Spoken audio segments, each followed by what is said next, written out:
Hey everyone, welcome to another episode of our Secure Dental podcast. And today we have a very special treat here. And we have Dr. Tarek Aly. He is a periodontist or was a periodontist. And currently he is owner and co-founder of several dental organizations.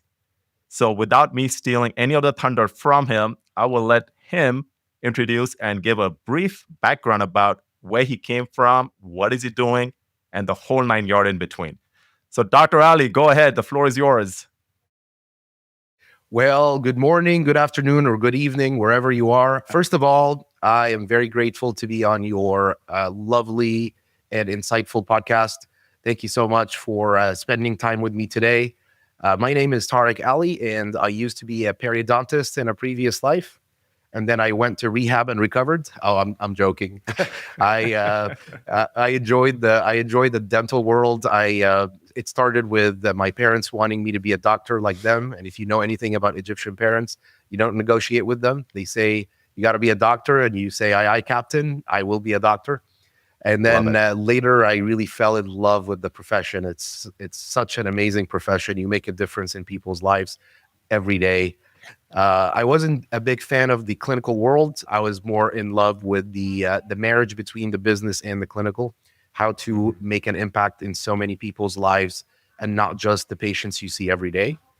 So I started building and buying dental practices. I co-own about 94 dental offices between multiple DSOs, built and bought multiple practices over the years. I'm also a coach, and I'm very involved in the DSO space.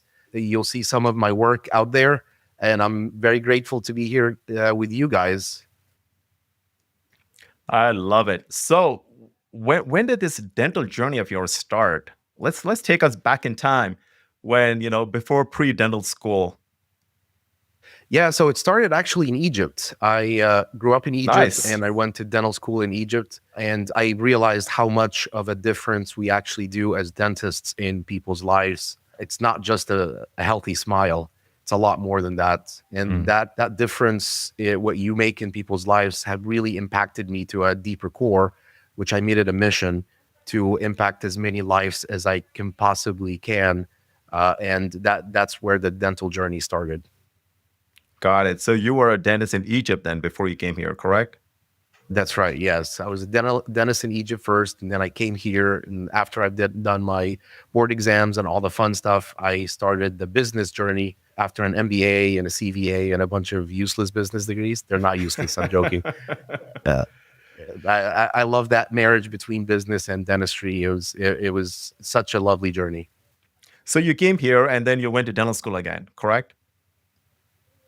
Yes, came here, did my board exams, and then I realized, is this really what I want to do? Is to be in the chair? I thought it definitely makes a difference to be more impactful, to impact a lot more lives than just the patients you see every day. As a dentist, you can impact 10 to 20 to 50 patients a day, but as scaling up your business and scaling up your dental practice or practices, you can impact 200, 500, 2,000 patients a day. Love it. Love it. So from dental school, you became a periodontist. And then from there, what made you decide at that time that, hey, you want to get an MBA done and then you want to do the business side of dentistry? How long into the clinical world, like you would say roughly about what, a few years, a decade? Yeah, about 4 or 5 years is when I realized that we are lacking so much in entrepreneurship coming out of dental school. Oh, They yes. teach you how to be an amazing clinician, but you really don't know how to run a business. You don't know how to read a P&L. You don't know how to do marketing. You don't know how to actually be a leader in your organization. In dental school, you're working solo, impacting that specific patient, but you don't know how to work with assistants. You don't know how to work with front office. You don't know how insurances work. You don't know the holistic approach. So I realized that there's so much to learn, and we only know a slither of it. So is that why you went and did your MBA after you became a dentist, or was it you done it before? Yes, that's the reason. I was always a big fan of business and understanding the bigger picture. But then I realized that we are so defective in the business world, in the dental community. Oh, okay. And that's when I thought, hey, what about an MBA? I love it. I love it. So tell me something real quick here. You said something about scaling, right? And we're going to fast forward into a little bit about the current situation. Why scale? I mean, like one of the aspects you said that, yes, you want to affect patients' lives, right? But you got to have a bigger why of taking up so much challenges and so many of those, entrepreneurial sleepless nights. Why scale, in your opinion? So scaling, there's a lot more aspects to providing quality of care. Mm, When you are in your practice seeing patients every day, I can guarantee you that the patients have different experiences, different times of the day, and different days of the week. Not every patient that walks in your door has the same exact experience. A Monday morning patient could have a different experience than the Friday afternoon patient. And that comes because of a lot of other factors like your mood, your front office person's mood, your dental assistant had a fight this morning with their spouse, so their patient experience is different.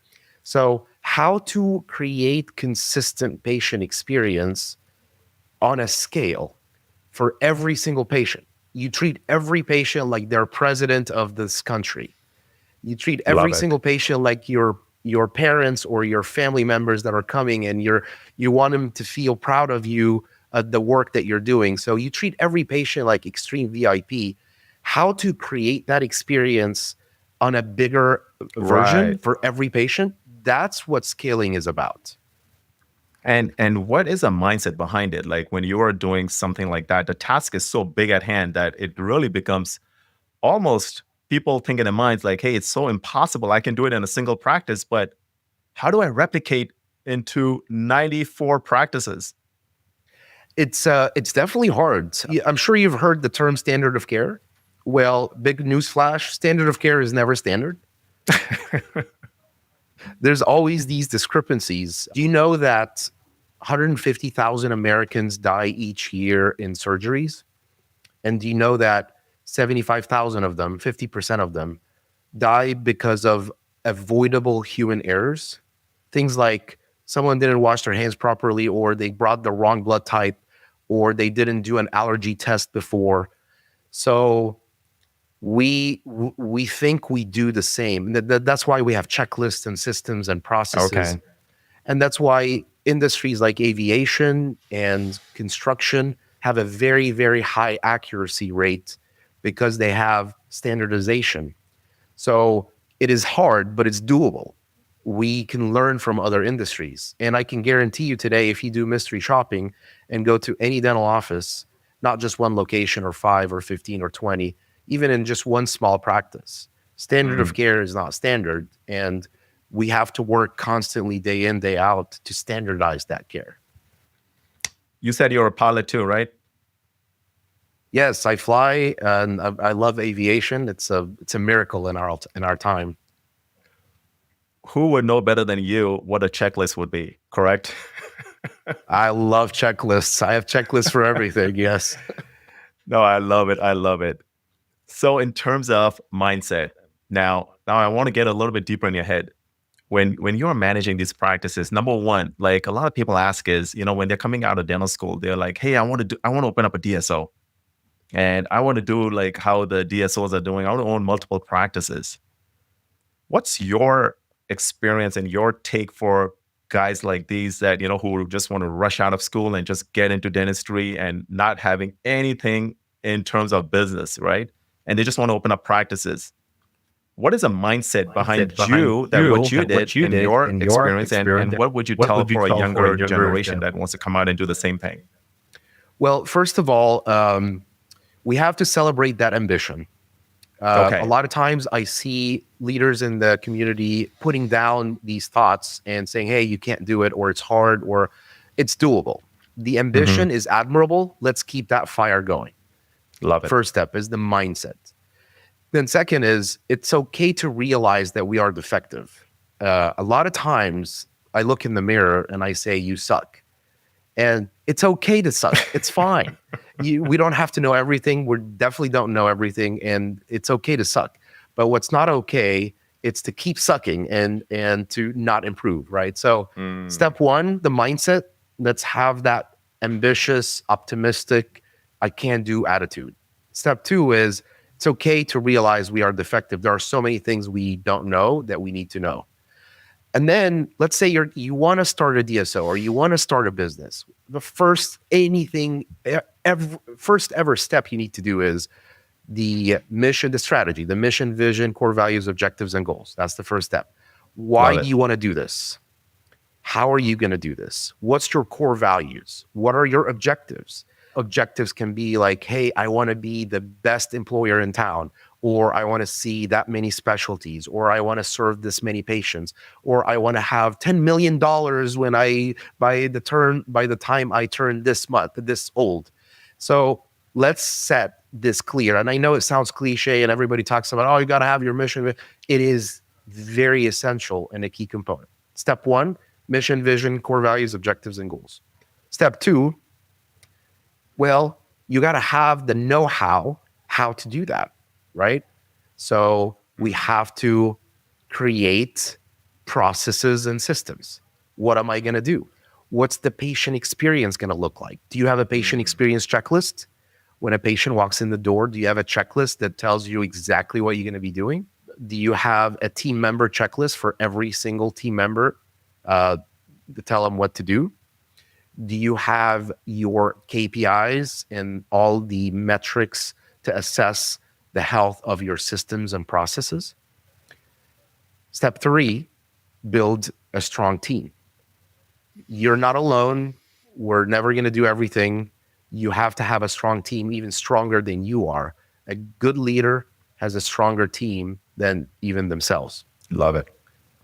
And then five, so mission, vision, objectives and goals, systems and processes and standardizing them, building a strong team, track the KPIs, and then secure financing. Because remember, it's not gonna fund itself, right? You're gonna have to fund it Right. somehow.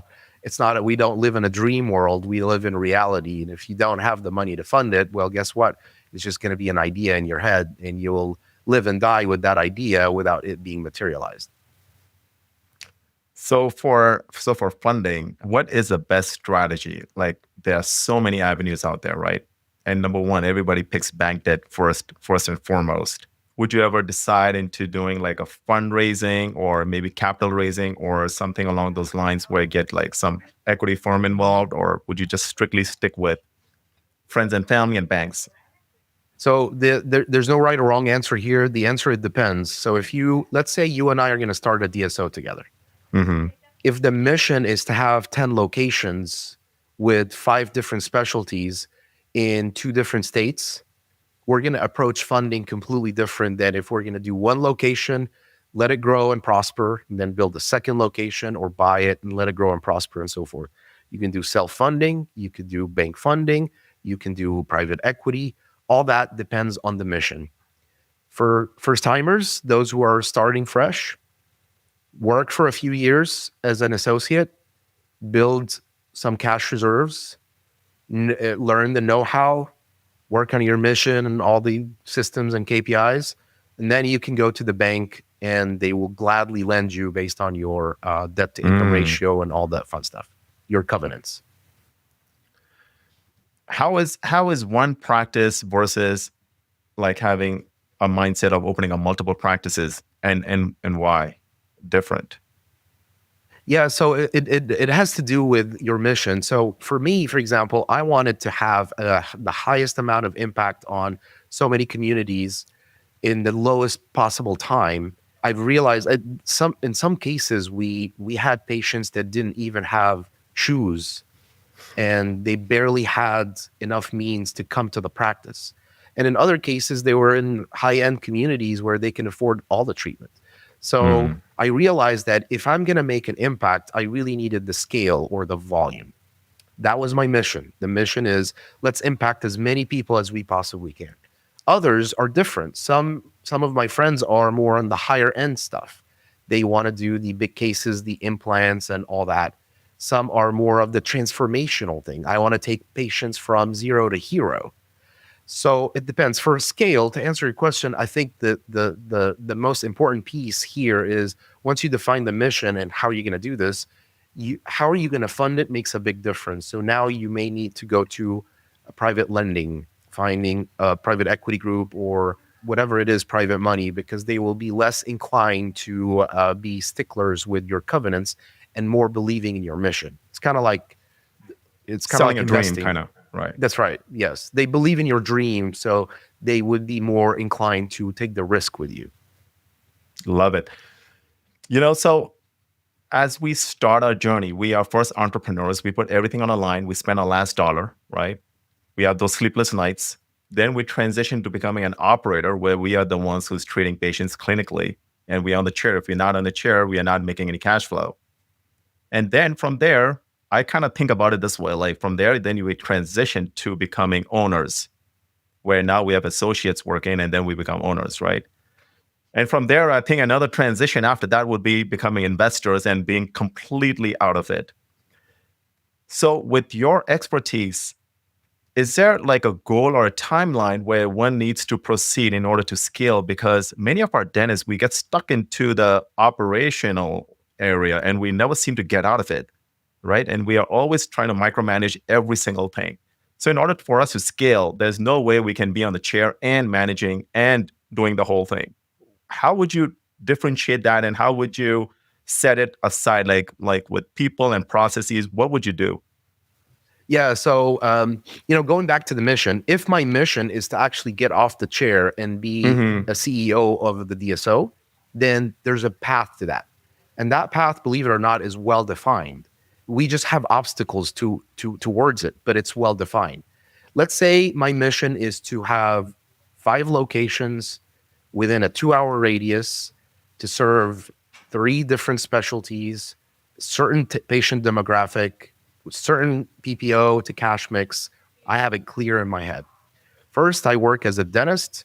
I'm delivering the care myself. I'm very well aware of the micro level of patient care and the macro level, because at that time, you're in the beginning, when you're 1-2 locations, you're still doing almost everything. You're the CEO, you're the clinical director, you're this dentist, and you're the conflict resolution guy, you're everything. And then there's going to be this shift it's a paradigm shift between the operator to a business owner. You're still a business owner and you still have that mentality, but you're distracted. You're working 8 hours a day. You barely have a life, and your kids are asking like, "Hey, why did dad didn't come to the baseball game?" So you're all these things, and at some point you're going to have to make that transition to get off the chair.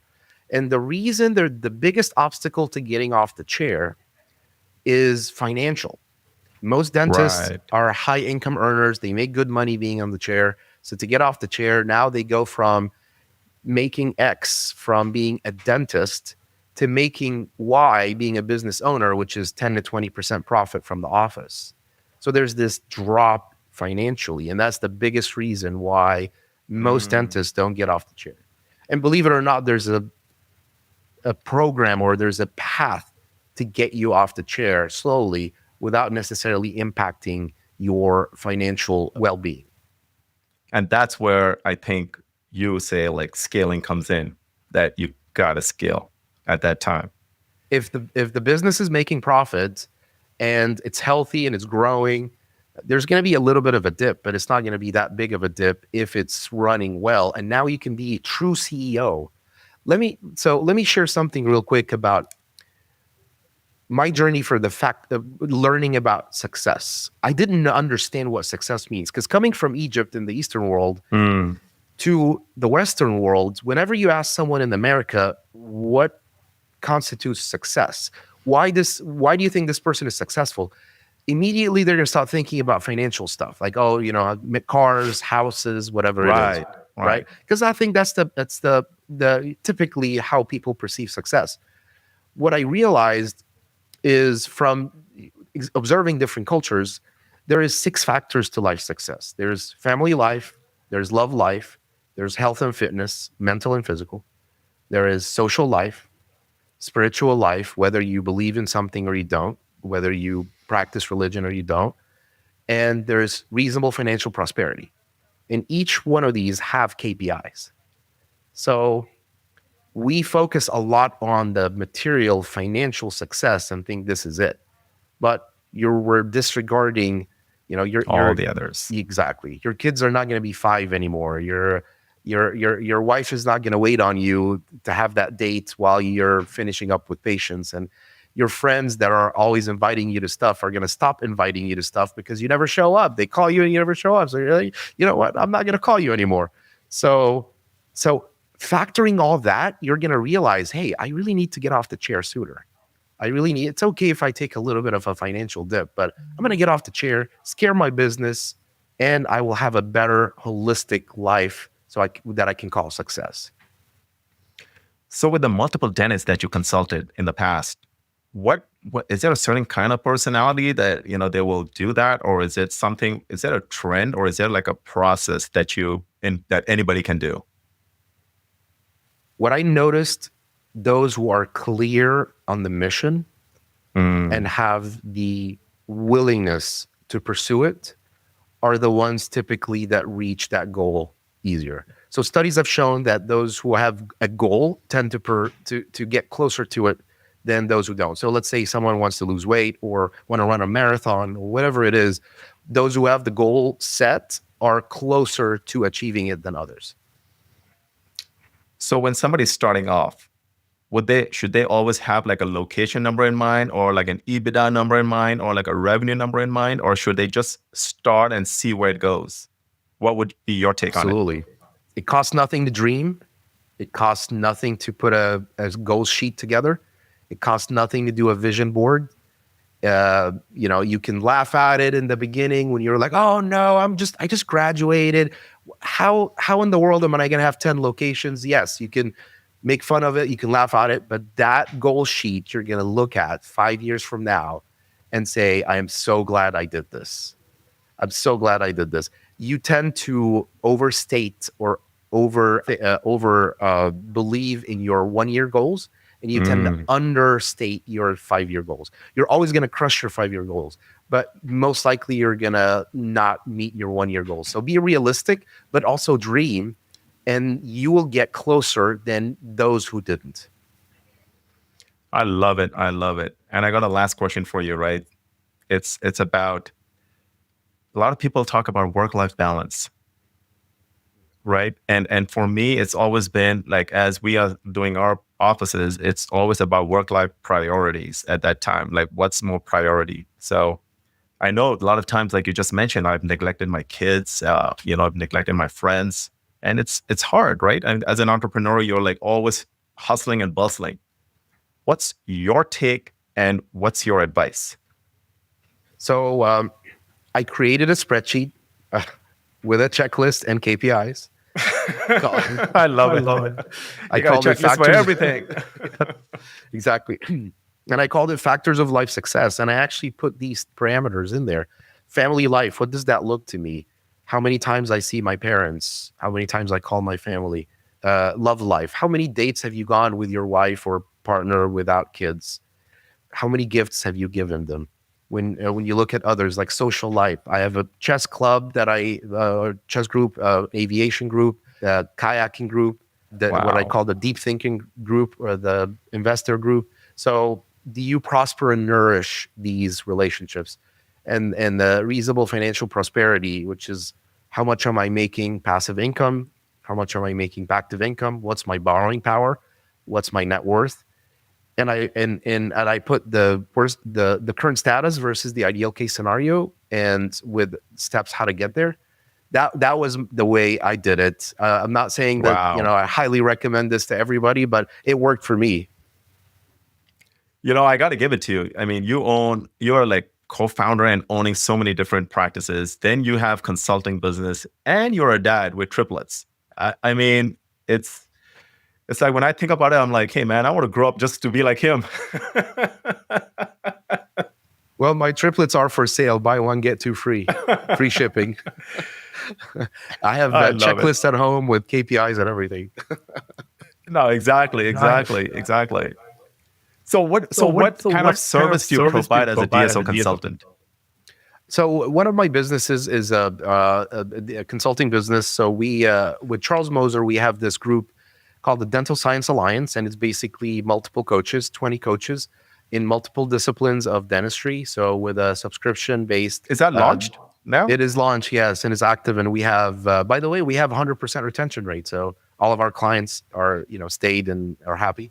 Basically, they sign up Nice. and they can have sessions with multiple coaches: HR, IT, procurement, compliance, operations, whatever it is. So that's one of them. There's another also company called the DSO Academy, which is an online platform for courses. So they, a member can join in and they can take courses online. So what kind of Um, courses are they? Multiple different ones. So there's operations, there is HR, there is things about clinical, just conversion rates and things like that, closing cases. Oh, wow. Also different experts in the fields, and the really the quality of the courses are really good. Like it's masterclass quality. Nice. Nice. Now, is that something you founded as well Yeah, co-founded with Gary Bird. Gary Bird's my partner. Amazing, from amazing guy. SMC, right? Yes, yeah, Okay, good. yes, fantastic human. No, I love it. I just love the energy that you have and that you bring to the industry. It's such an amazing feeling. Like, just talking to you, it's like I know you for like years, and it's an amazing. You got an amazing personality. So, hey, Tarek, lastly, anything you would like to give, like a tip or a takeaway for our young dentist? Yeah, so mission, vision, core values, objectives, and goals. Always have Mm, goals. Dream big. Two is invest in yourself. Be a good leader. There's no way you can grow in life without being a great leader. Work on work life harmony. I don't call it work life balance because they're not always equal. Work life harmony, and make sure that you go towards your goal every day. And remember, education is everything. There are some amazing books out there. Go to DSO conferences or go to dental conferences, read books, network with those who have gone your path, and you'll do amazing. Believe in yourself. I love it. I love it. Tarek, if you don't mind, I would love to have you back again, like, later on in the future. I mean, you Absolutely. have so much to share. So amazing. Thank I you so would much love for to. coming on. Thank you so Thank much you for so having me. much. Thank you. Well, ladies and gentlemen, we're going to be landing the plane now. So again, appreciate Tarek coming along out of his busy schedule. And, make sure to like and subscribe. And we'll have the link for him for his DSO Academy as well as the Dental Health Alliance. And if you have any questions, hit me up. All right. Thank you very much.